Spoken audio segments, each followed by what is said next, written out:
আজ আমরা দেখতে চলেছি এমন এক মুভির এক্সপ্লেন ভিডিও যেখানে চিকিৎসার নামে চলছে এক ভয়ঙ্কর এক্সপেরিমেন্ট। অসহায় ও প্রতিবন্ধী মানুষদের ব্যবহার করা হচ্ছে মানুষের পরের বিবর্তন বানানোর জন্য।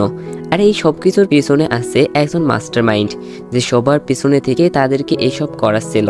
কিন্তু এই সবের বিরুদ্ধে লড়াই করছিল একজন প্রতিবন্ধী মানুষ। তো সে কি পারবে অসহায় প্রতিবন্ধী মানুষদের জীবন রক্ষা করতে? তো এত বেশি কথা না বলে চলো মুভিটার এক্সপ্লেন ভিডিও শুরু করা যাক। গল্পের শুরু হয় আজ থেকে প্রায় 65 বছর পরে।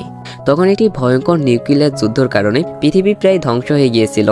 এক রাতের মধ্যেই বিদ্যুৎ ও সব ধরনের যোগাযোগ ব্যবস্থা সম্পূর্ণভাবে নষ্ট হয়ে যায়। পুরো পৃথিবী তখন চরম সংকটের মধ্যে দিয়ে যাচ্ছিল। এই সময় অ্যামাজন জঙ্গলের এক বিজ্ঞানী আবিষ্কার করেন একটি রহস্যময় গাছ, জেনেসিস ট্রি। এই গাছের ফুলে এত শক্তি ছিল যে তা পুরো পৃথিবীকে বিদ্যুৎ দিতে পারত। এই ফুলের সাহায্যে মানুষ আবার সভ্যতা গড়ে তুলতে শুরু করে।